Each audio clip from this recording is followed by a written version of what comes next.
system unfolding. Military science, fiction podcast. Untold stories every Wednesday. Military science fiction podcast.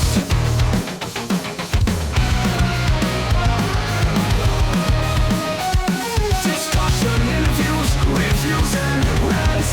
Military science fiction podcast. So Josh and I were just pontificating about drones, and then Rick said, Indeed. "Stop droning on," and hit record. So that's what we're doing. Um, welcome to the Always show. got to kill the fun. Whatever. Kill the fun, Rick. We have a fun thing well, it's not a fun thing. It's an interesting thing that I think about for a number of reasons. Today we're going to talk urban about combat. we're going to talk about urban combat.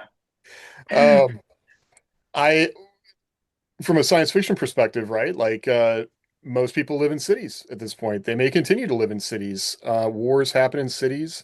We're watching one major conflict that is taking place, largely in urban environments. And you see what happens to those environments, and it just boggles the mind. And in And some cases, they've become no longer urban. right, And will they ever be urban environments again?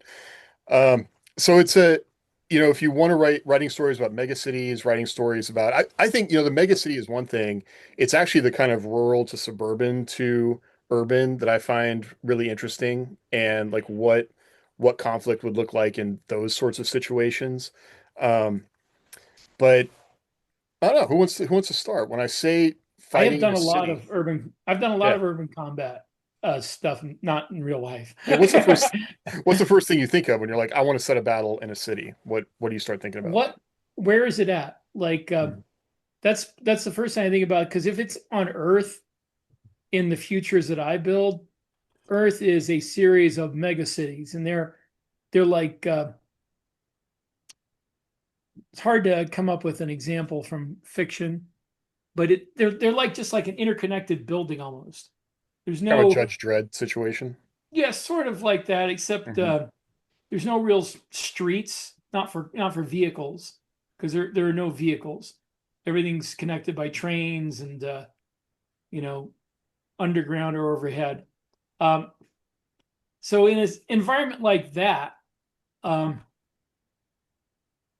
have not written a lot of going door to door in an environment like that, because I feel like it would be pointless and suicidal. But I have done some things where you have to go in and get something and get out. Mm-hmm. And it is very, very dangerous. And the only way to get away with it is if things down on that city are so chaotic that they don't know where you are.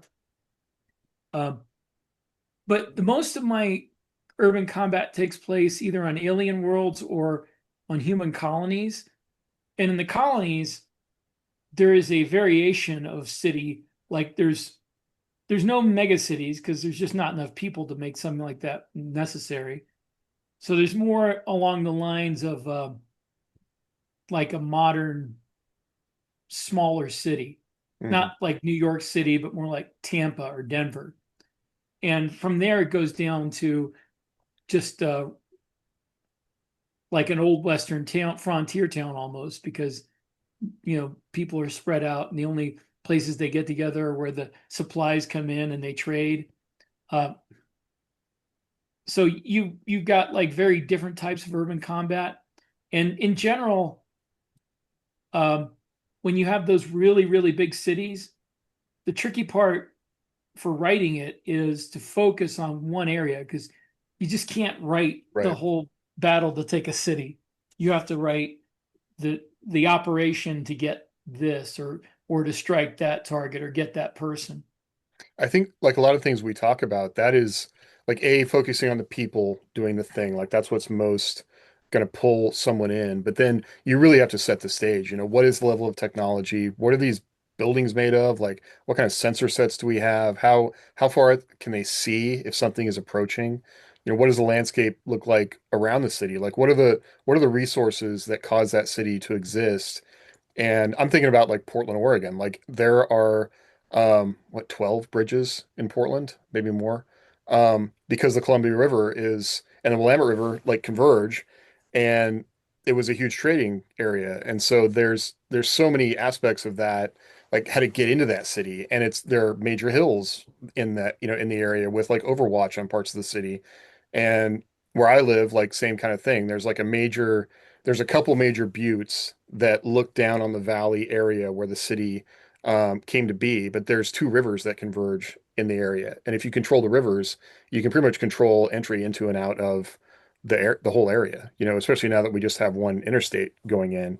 So for me, like thinking about those things initially, like what is movement through the city? How could you pretty quickly stop movement into and out of the city? Because most people aren't sitting on boats to get across a river even. And then what are people like? What level of technology do you have as far as if you're the invading force or the defending force? I think Well, are that's the thing for getting in and out of the city. What are we talking about? People who have Are we talking about the people you're fighting have an intact space cover or Mhm. not? Can they land spaceships in that city, or do you control orbit and blow anything you want out of the sky? Right. I've done you know, urban combat where there's an actual war zone going on, and I've done urban combat where there's not an actual war zone going on. There's two completely different kind of scenarios that you're dealing with, and some different things that you have to kind of go if it's an active combat operation, like say there is a war going on, right? Don't you know There's there's a a lot war going on, son? there's a lot of things you don't have to worry about. Mhm. If there's not a war going on, you've got to worry about, well, in any case, you've got to worry about civilians, but you've got to worry about more about civilians. But if you're doing an operation in a place where there's not an active war going on, you're gonna probably be doing that as like some kind of a black op, and you don't want to get caught, and you want to make sure that you're low profile and that kind of stuff. And so when stuff kicks off, you can't just start blowing the crap out of things, typically speaking. One of the handicaps or mental blocks that I have a lot of times with urban combat and not wartime urban combat is um, police response to uh, fights like that. Because if you're in any kind of urban environment, let's just say like Rick's saying, like in Denver, it's a built up like uh, not rural landscape. You're going to have some kind of civilian law enforcement, you would think, and people start shooting guns off, the cops are going to come running. And I I worked in Wichita, which is the largest city in Kansas, but relatively speaking, it's not a very big department. And the metro is around 1 million people. Um, but even with the relatively small department we have, if there was a shots fired call that went out, I mean, you would have cops in the area within minutes, and you'd have a lot of cops in the area within minutes. And so a lot of the mental block that I have sometimes with either urban combat scenes or just like combat scenes in general, when you're talking about shooting, um, that stuff gets reported really quickly, typically speaking. And so in reality, if you start shooting at someone and they start shooting at you, that's going to get put out on the radio really quick. Well, People are if you're going to there call. that would be like more of a covert operation scenario. Well, but I mean, like that's what I'm saying. If you're not in an active combat situation, but you're going in, like you were saying, like to take out a radio tower or something like that, um, uh, you're gonna have to be really careful about what you're doing. And I guess that that's depends on the technology, the detection technology you're looking at in that city. Mhm. Well, yes, true. But if somebody hears gunshots and there's a law enforcement agency working in the town, they have a way to report that, and they're going to. That's just what people do. Um, so anyway, What kind of gunshots though, Josh? Are they Gauss guns with a little needle going hypersonic, or are they? You know, it would they just detect again, that? it depends on your technology. Right. There are ways, obviously, if you've got silent weapons, then that's going to make a difference. If you've got, blasters that maybe don't make a lot of noise, they may make some noise. Then it's not going to be the decibel level of a gunshot. Then maybe you can operate a little differently. I've got a couple of projects where I have done the full scale kind of deal. Valor was basically Black Hawk Down in space, but it wasn't it wasn't Mogadishu, right? There wasn't an ongoing conflict going on. I think that's one of the things that's so striking about the gunfight in Heat is that that was one of the Yes, first times you see like full on, they're M4s or M16s. I can't remember. They're M4s. they were Um, M16. they're They might M16s. have been M4s, but they were Yeah. probably in, yeah. But just straight up hearing that kind of fire, around skyscrapers is not something you're used to hearing in the United States at least. And And it's that, loud. It's yeah. super loud. And Well, Huh? and the cool thing about that movie is that they used the gunshot. They didn't remaster those gunshots. They just used the sound that the blanks made. And so all that echoing and all of that, that's what is coming out of the gun while they were filming. But yeah, I mean, gunshots are loud. Explosions are loud. And if you're in an urban environment where there's no active combat, people are going to hear that and go, "That's not right." right. Um, I don't know. And It's something. if you're in a one of those mega cities too, there's going to be, if you Sure. build a city like that, there's going to be just detectors out the yin yang everywhere to stop crime Right. and disorder. So even if it's a suppressed weapon or an energy weapon, What almost I like anything's going to set them off. Well, and I to guess too, imagine though, responses are going to be a little different. If you're talking about like a city like New York, gunshots Mhm. probably aren't going to bring 100 cops, right? Because it's New York. But in Wichita, that's just what happens. So I Can't guess believe Wichita has 1 million people in its metro area. Wow. it's around that. I mean, you've got several suburbs and then people that like during That's the like day, twice it's the number of people in the state. yeah. The city population is like 600,000 or something, but like everybody, it gets up there. Yeah. The thing I like to imagine though, when it comes to sensors, like Rick was saying, like definitely thinking about that level of technology, like even we're in a time now where police departments aren't sitting on that kind of technology. And I honestly, the police department I worked at and other law enforcement agencies I've worked with, I don't see that happening. Like we have a debate happening right now with a company called Flock is coming in and putting up self-contained traffic cameras. Yeah, we've And got that here. yeah, but the thing about that kind of, it's a contract, it's a private company, they get bought, they go out of business, they get hacked, whatever, and then you get something on top of that and something on top of that. And I just imagine a future even 10 years from now where half the telephone poles have like five different cameras on them from the different layers of, companies that have come in and done that. Well, But and the that's something great you can play thing, with. And this the is problem they had when they did that in Florida was that because of the state laws, you cannot charge somebody with a crime unless an officer witnesses it. So Mhm. you were fined by those things, but it did not go on your record because um you didn't witness it. yeah, so a lot of the times like we've got Flock here. This is just kind of a tangent when it comes to surveillance and you can use this in sci-fi too, but you can get Flock not just as a government deal, but you can get as a private entity too. You can get Flock cameras because our HOA has them at the entrances to our HOA. And so we've had Interesting. several incidents where, somebody's house got burglarized or some kids got approached at a park and they're able to go back and map out all that stuff. But we don't typically, as far as I know, we don't cite for traffic violations on Flock. But like if you're looking for a stolen car, it's so great. Like that, it'll pop. It can also identify models of cars, and you see them. I mean, I know what I'm looking for. People don't normally see them, but that's a good thing. Like when I was writing Valor, I was doing a scene with some CCTV footage, and I was working through it, and Steve, who edited the book, came back to me. He said, you're talking about all this extra technology. Wouldn't they have some kind of like 3D manipulation projection type of thing where you can like walk around the scene or rotate the scene? And I was like, oh yeah, that's super interesting. I'll do that. And I think sometimes you kind of get caught up in writing the story and you forget how much the tech, as far as weapons and all that, but just video tech to be able to extrapolate data and present like 3D representation of what you're looking at, that changes a lot of things too.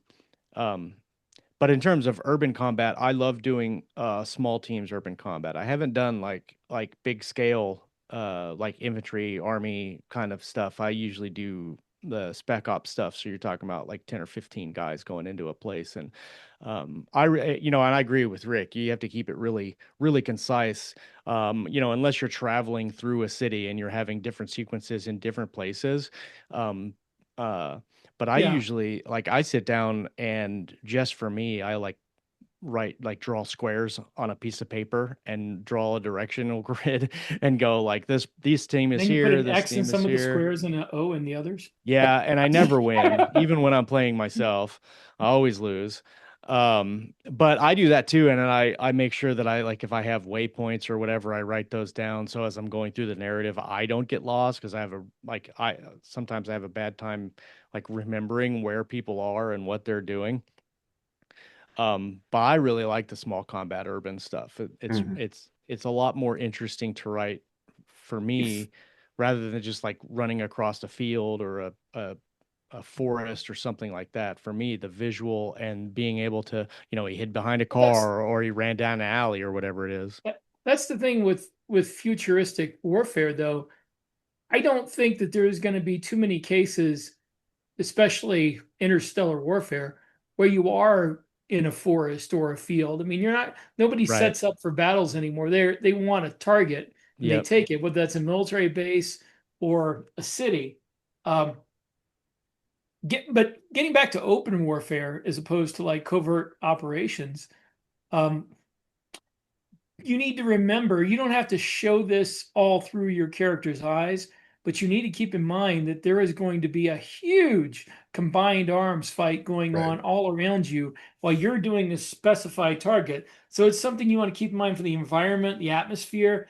There's going to be bombardment coming from space. There's going to be atmospheric craft coming in for air support and to take the other sides and your side.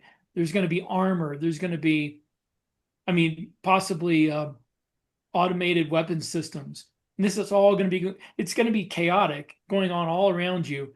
And I think that's one thing that people neglect to put in their military science fiction with urban combat is just how much information is going to be washing over you at all times. Yeah. Because assuming you've got the futuristic stuff that's based on what we're working on now, you're going to have like feeds from satellites, feeds from aircraft, from drones.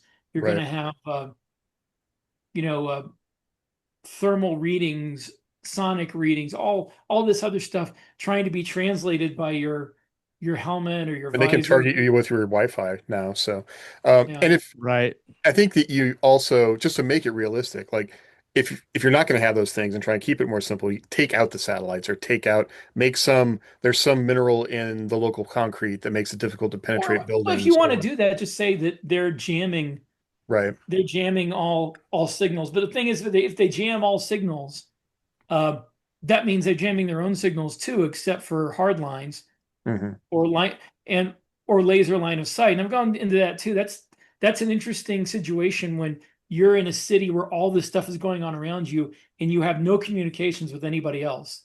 Yeah. And you know where everything's supposed to be happening, but you really don't know if it's actually happening that way. And you can only talk to the people within your line of sight. You know, that's very claustrophobic, and I like that setup. Well, and what you said too, Rick, about having a lot of things going on and you're just focusing on one thing. I think that concept is really interesting. If you look at like Saving Private Ryan, right, where they're going to find him, but they come up on two or three different groups of American troops that are all doing different things and they don't know what they're doing. I think that uh, aspect of battle and war is kind of cool to play with too. If you've got your own mission going on and then you look, a mile down the road and there's another unit doing something else and maybe you know what they're doing or maybe you don't know what they're doing or maybe you don't even know who they are or you come up to a place where two people are going for the same objective or for different objectives, but they happen to be in the same place. Like a lot of that stuff is, you know, James, you're talking about Operation Red Wing, but I like dealing with communication issues too. You know, keeping radio channels separate. Even though there's ways around that, but you know, if you've got one team over here, they're not going to necessarily be on the same team as or the same channel as these other people, just for the sake of function.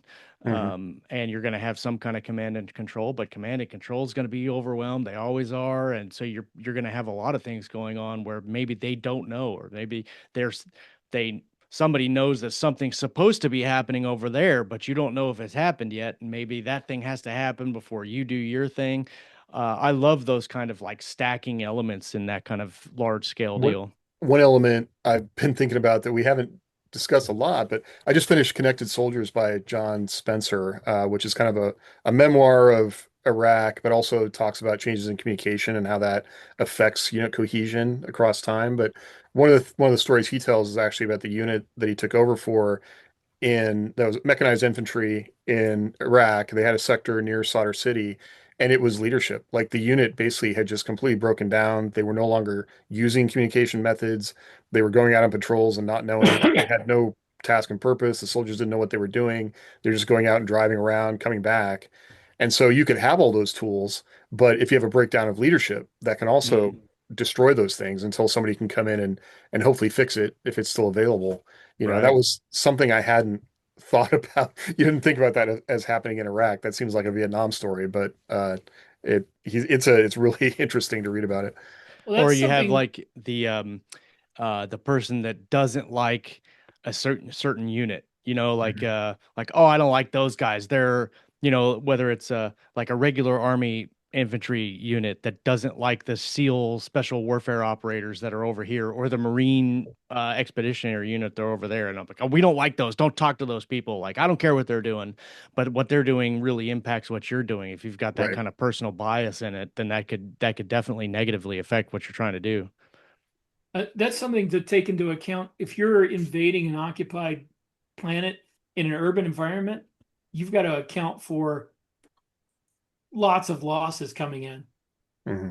and that could devastate your leadership. I mean, if you have like, for instance, your and I did this in Drop Trooper. If you have your battalion command platoon or whatever on one drop ship and it gets blown up, well, then your battalion doesn't have a leader anymore. Right. Yeah. If you have your company command, let's say your company commander and his headquarters platoon is on one drop ship and it gets blown up, well, then you have all these platoons with lieutenants in charge, and they may be separated. I mean, you may be picking up stragglers like D-Day, you know, the jumps on D-Day. So it's that can be a very effective dramatic tool for you when you're Hmm. writing a situation like that, is to get rid of the leadership. You know, either either What Stephen either King like to say, like when he doesn't know what to do, he just drops a bomb on something. But in in MILSF, I guess we can just kill the leadership, right? When you don't not quite sure where to go. I mean, Right. even if you don't kill them, they might Yeah. be they might have had been forced down another part of the city, and you can't communicate with them, and they are not going to be able to make it to the objective. Right. And Um, let's if you don't mind, let's talk about what objectives you might have in Mm. taking a futuristic city. um, you know, I think this, I have an example of a positive objective, and then I have an example of a negative objective. The objective is like, say you're trying to take a spaceport or something, Right. that's on the ground, and you're going in and you're trying to stop traffic from leaving the spaceport or whatever it is. But then you're also, you know, you're trying not to destroy it too. And so you're not just gonna, like Rick said this before on many episodes, you're not just gonna go to a planet and start bombing the crap out of it after traveling 10,000 million miles to get there. You're going there to because you want that thing, so you don't want to destroy it, typically speaking. um and so if you're going into like steel to capture a spaceport, or you have to go through a section of town to get to space, but whatever it is, um getting there and controlling it, but then also not destroying it becomes critical. What I think sometimes, I haven't done this yet, but I want to do it. It's not, and this isn't mill sci-fi, it's fantasy, but there's a book by Joe Abercrombie called The Heroes it covers the span of like 4 or 5 days of this battle on this hill. And um, it's super complex and disorienting in some of the scenes because he does this kind of head jump in the fight where you're in one character, he's going to fight, he kills somebody, and then it jumps to another, and that person kills somebody, but it was the POV that we were just in, and it's like a jumping killing POV sequence, and it's super disorienting, but that's war. And I love that kind of like, I don't know what the hell's going on kind of thing. But also he makes a statement about how the soldiers are doing it for the right reasons, their brother or whatever. But at the end of the day, there was no reason for it at all, because nothing changed. And I want to do that in a mill sci-fi book where there's a battle and nothing changes after the battle. That like the stakes are big, but then both sides are like, "Bap, never mind," and they leave. Um, I don't know. Like That that book really Matterhorn probably, I've talked about, yeah, when they just take the same hill like 5 times in Vietnam. But exactly. I mean, objectives, I think, talking about a spaceport, transportation. Do we want to use that, or do we want to deny the enemy the ability to use that as a resource to get to us? If you had, trains, maglevs, any other kind of communications.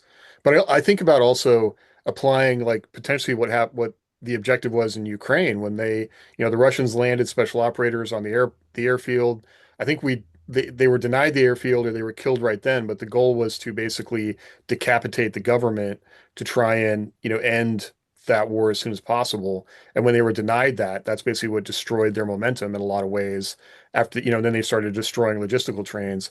But so then I also think about energy sources. Do I want to shut power down to the city or shut down grids if I'm trying to control people?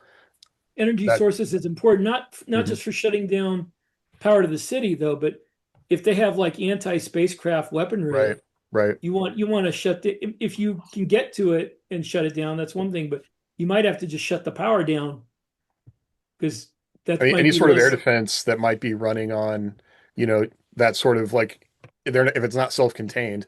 Because one of the things I think about attacking from space is it takes a little while for something to get to space, right? So you can see that for a while. So if you have the means, that's a long gap to get from orbit to your objective on the ground. That potentially those just like we've been talking about, drop ships are very vulnerable.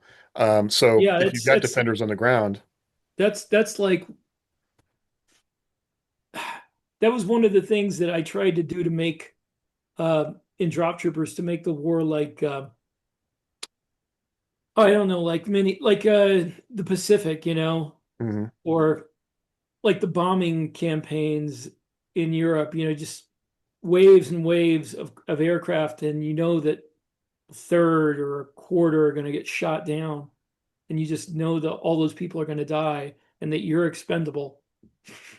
I like speaking of objectives, I like the idea of doing, and I've done this before, but I like the idea of doing stacked objectives, especially if you've got like a multi POV book where you've got different sets of characters doing different things, but what some one squad is doing is dependent on what another squad is doing, and what they're doing is going to be set the stage for what somebody else is doing, and stacking those objectives in a kind of way that when you're writing the story, they're like you're jumping between the two, and this person can't do this until they do that.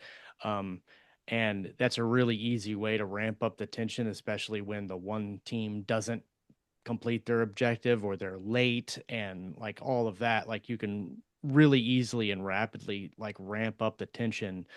And it also shows the bigger picture, like Rick's talking about, where you're not wanting to tell the entire story, but you're telling small chunks of the story. But then you can see, it's very easy to see how what they're doing affects the entirety of the conflict. And I love doing that kind of stacked thing. Mhm. Um, I love the idea of being on the ground and watching like fire come from orbit and then back up to orbit and in the atmosphere, and you're like an ant on the ground watching the gods fighting up there. For I Right. think sure. that's a cool image, a cool perspective for I mean, as when an air you're defense guy, rifle. I love watching missiles. And it's so like so much of like missile combat unfortunately happens at night. So like you can't see the engagements, but I've done, we did test fires and be able to like see engagements and like, we did one fire like in New Mexico. It was just perfectly clear blue sky. You watch the two, the incoming missile hit the missile and just bam, beautiful white cloud.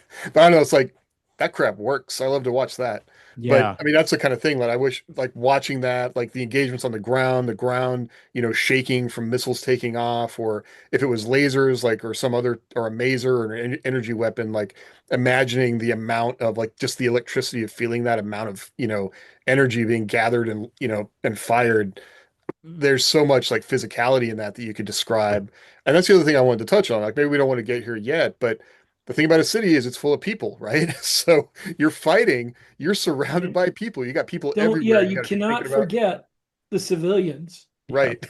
Because there's going to be civilian. I mean, if it's a smaller settlement, might be easier to get everybody out and go Hmm. get them to some kind of prearranged shelter. But if it's a city of hundreds of millions of people, if it's something like a mega city bigger than New York City today, you're going to have civilians everywhere, and maybe the enemy cares about getting them out of harm's way, and maybe they don't. Right.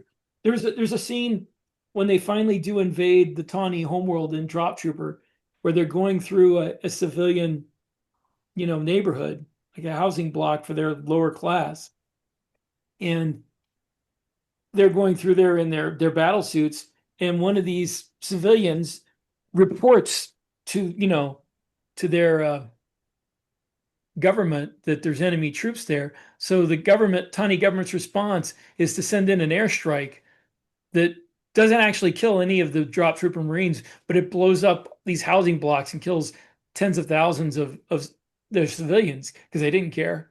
Right.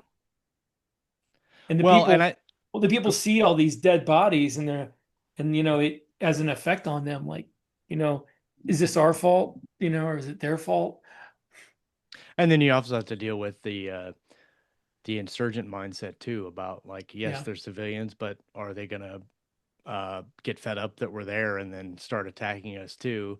Um, we touched about it just briefly, but the confusion is a big thing in any kind of battle. And we're talking about a large scale urban conflict. There's going to be massive amounts of communication, easy, or miscommunication or confusion, even if your communications are not hampered. And even if you can talk to everybody, there's still going to be a crap ton of confusion Hmm. um, because, you know, for the most part, and I said this a little bit ago, but you're not going to know what another unit is doing. You're getting briefed on your responsibilities.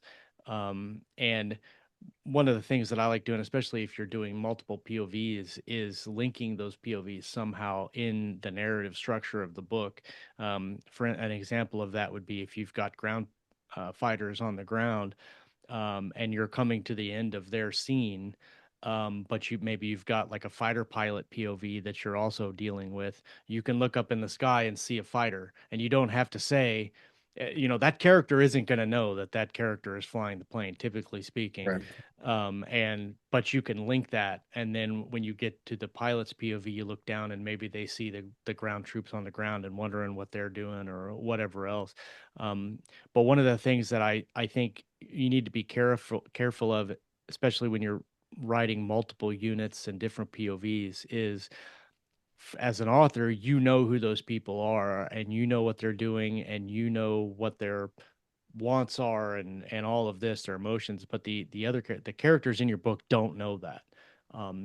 Not typically speaking, they're not going to know any of that, and so you have to really be careful when you're going in between POVs or even just talking about a different unit somewhere, especially in a large unit situation where maybe you've got like some divisions or brigades or whatever. There's no way you're going to know the names and of those other people, unless maybe you have a situation where the technology tells you, like, you can look at that person, there's a name like overlaid across their location or whatever, maybe then. IFF. Yeah, yeah, Right. exactly. Yeah, but again, you can see the name, but you're not going to know who it is, right? Like it doesn't, you don't know that person, you just know the name. And so just be careful when you're doing those the POVs. If you're doing a large scale thing, um, leave that confusion there, because it the reader's going to be confused anyway. In terms Hopefully of, not. well, not in terms of what's going on, but in terms of like the overall, the reader needs to be as confused as your character are. Let me say it that way. If your character's confused about what's going on, that's okay. And the reader doesn't need to necessarily know everything. And you want them to kind of be on the same level as the character, but eventually they're going to start putting it together more than the characters, right? It's like watching a movie and you know what's going to happen, but the characters don't know what's going to happen. The reader's going to start making those connections. Just make sure you're not like, oh yeah, he has 3 kids back in Tallahassee and he wants to open up an ice cream store. Like that stuff you're not going to probably know between the characters. I mean that's where that moving between units can give you the readers getting all that information. Like they're getting hopefully this strategic view of what's happening, and you can really raise tension where okay, the pilot's up here, they see like a massive enemy force over here, but the ground unit doesn't see it and they can't communicate. And there could be a lot of frustration where the pilot doesn't have, and this is a very real thing, the pilot doesn't have a direct link to the ground, so the Right. pilot can't do anything about it. And that's a way, jumping between places like that I don't know gives the reader the full view, but can really raise tension with when you're jumping between the individual on the ground.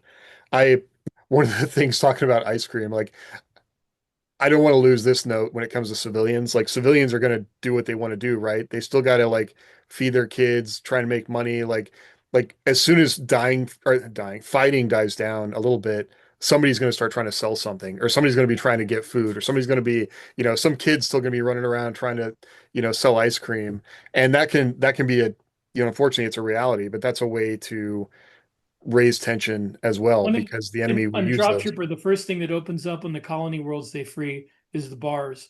Right. Yeah. And they jack the prices up for the soldiers coming in Right. Well, getting liquor. that's what I did in Retreat Hell. Like one of the first things, I've got a character who basically is a businessman that, he becomes like the owner of the largest private security force in this area. But he's like the first thing he does, they were just making sorghum, and he turns around and starts making liquor and selling liquor, and then leveling up as he goes. Um, from immediately as soon as there's an opportunity, somebody's going to jump on it. And that's the thing about war, right? As soon as there's instability, change, society, war can do that. It can break open what had been a very stratified society, and people will want to jump on that and get what they can out of it. And in a It's also a city, good way to humanize people, right? like with the civilian. You can humanize your war fighters by, how many different clips or stories if we heard about the soldiers in Iraq and Afghanistan that were saving a kid or whatever Yeah, else, and that's a really good way to put not necessarily subplots but hiccups in the plot that they're trying to tell. If they've got an objective and they're worried about civilian casualties, or that uh, the civilian presence prevents them from doing what they're doing. Those are really interesting and very reasonable roadblocks to their objective. And I think like playing with that, not too much because you can overdo it a little bit, I think, but using the civilian population in terms of like object hampering or objective hampering is right. really, really good. One thing I wanted to note too, like when we talk about being in a city and having a lot of, people everywhere, and even police forces, one of the things about when it comes to like combat or even policing in a city environment is it's all kind of working off the sort of implicit idea that people will listen to the police or listen or do what these soldiers tell them to do. And sometimes I really try to, think about that. Okay, this platoon shows up, they take over an old school, and now they're supposed to like provide security.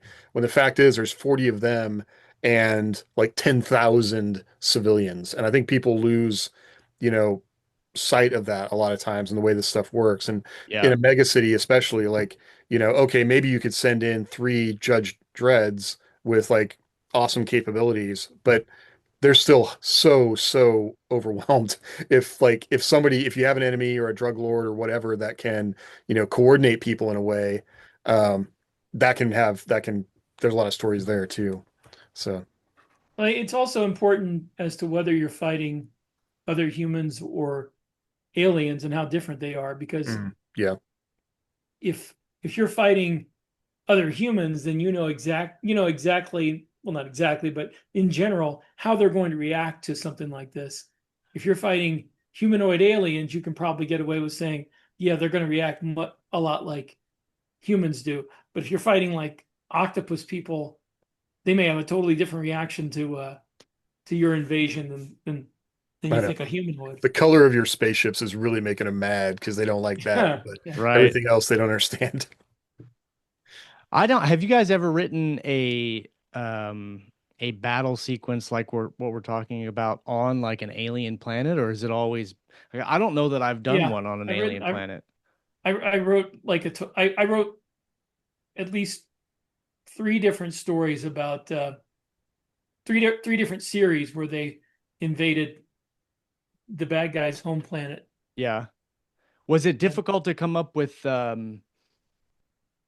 analogs to, like, I mean, obviously their city is potentially going to look different than um a Yeah, human I city. actually I had to sit down and think up how would they organize their cities, and I settled for them on um, they're kind of this is simplifying thing, but kind of a theocracy. So there's a lot of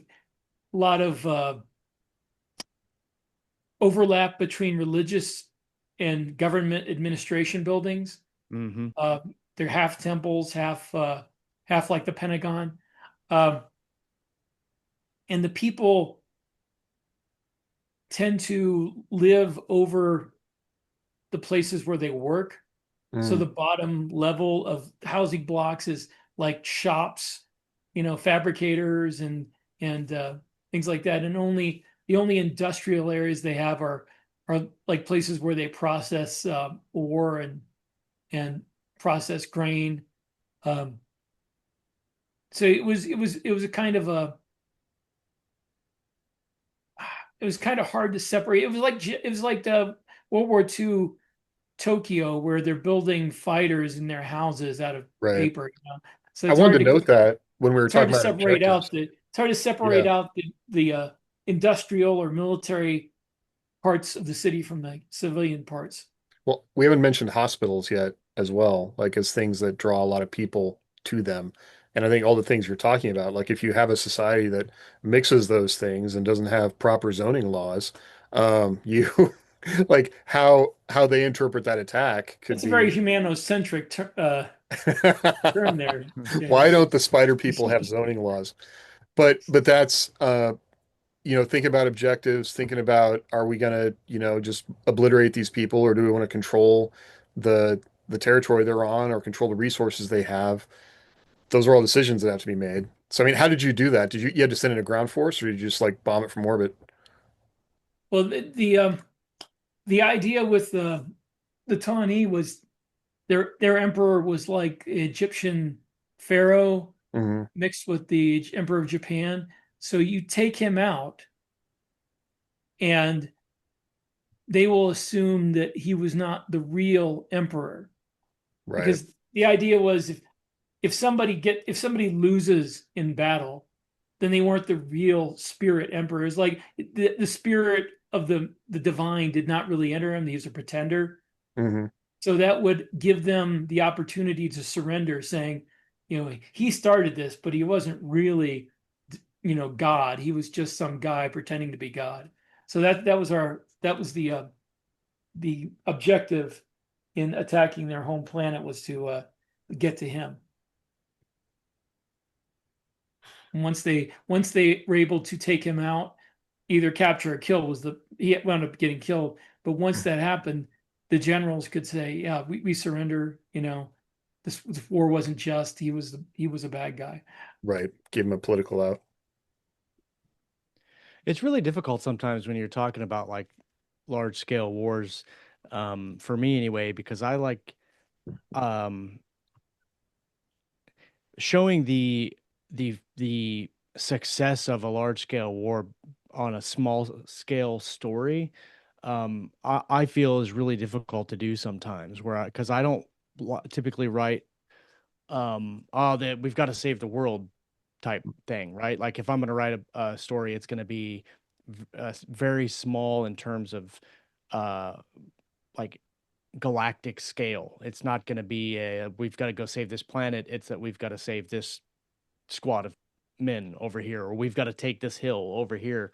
How do you Yeah, guys that's deal with, like in Drop Trooper, you have 16 books, and some of them are doing different wars, but if you've got like a big war that's spanning, 3 or 4 books, but you're following a character on a specific deal, what do you do for the outcome of that? Like how do well, you show like I that? said, it was easy in Drop Trooper because I'd set up this civilization, where you had to get to this one place and get this one guy, and the whole thing was about how do you get there, Hmm. and there was actually a very Pacific war in the Pacific like debate going on about whether they should go from planet to planet when they got to the enemy's space, like island hopping in World War II in But the I think you used Pacific, a lot of like or newscasts and briefings and like or other ways to kind or of get back to the yeah, scale of it. or if they should Yeah. just bypass all these others Yeah. and go straight for the. But yeah, they're once the main character became an officer, he became part of the debate, and at least he heard the debate. Right. And but there's in other books, I find that the best thing to do is to either, if you're defending, then you're defending like something that the enemy has to have and you have to save, or vice versa. If you're attacking, it's something they have no choice but to defend and can't give up. And if you want to win the war, you have to take this whatever. So I just find that if you can narrow it down to a single objective, like taking Berlin, or you know landing at Normandy, something that people can easily see is really important to winning the war. Yeah. So You one of the can't. things, It's hard when you look at modern warfare, yeah. because modern warfare doesn't work like that so much, Right. because we're fighting. Um, we have been fighting like what's the word? Not really mindsets, but movements. And Right. It's easier if you picture things as like all out war, like pre 1950. So the last thing I wanted to see what y'all thought about, we were all reading this kind of guide to urban defense and whatnot that had kind of come out of, I think mainly the war in Ukraine. But one of the things it opened with was that the defender has the advantage because the defender has time.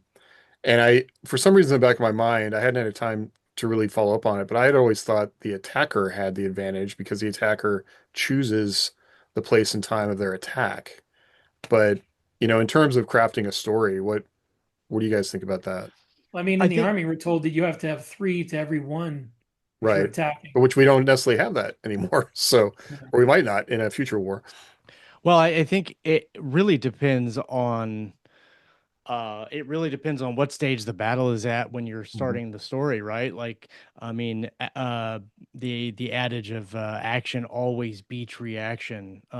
So That's a good point. speed and violence and all of that go into play. So in that aspect, sometimes defending is not doesn't give you more better odds. Sometimes going on the offensive quickly the defenders don't have a chance to regroup. But in terms of, like, say you mentioned Ukraine before, like at the beginning of the war, the defenders were on an uneven footing and they were trying to play catch up. But after it's been going on for so many years, now I think if you were an attacking force is going to go into a place that they've had time to set up those defenses and they've had time to kind of plan out like choke points and what are you going to do here and what are you going to do there. And so in that aspect, probably the defenders would have the upper hand. Or if it's like an ongoing war, but it like necessarily wasn't at this place, right? Like, so if there's an intergalactic war going on and now it just comes to this planet, and maybe like we said before, they're coming in to take the spaceport or something, maybe they haven't actually been in combat or haven't actually been in it, but they've been preparing for it. Mhm. So maybe then they do have some kind of advantage there. But you could play it two different ways. Maybe they've prepared for it, but they're not really ready for it. You know Or what they're I mean? preparing the wrong way. It's a Maginot Line kind of situation where, we made this super cool tunnel that actually doesn't end up mattering at all. Or they think that they're ready, Right.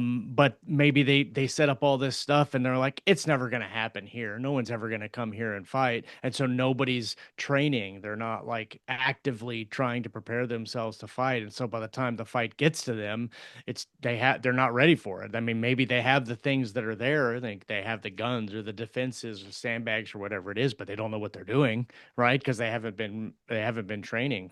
I think those are it's difficult, especially when you're talking about big scale combat there, to say who's going to have the advantage, because it flip flops. It's just like a football game, any type of sports contest. You got momentum on your side, and there's not a lot of it's up in the air. Right. Once the momentum shifts, then the people who had the advantage before might not necessarily have it uh, later on.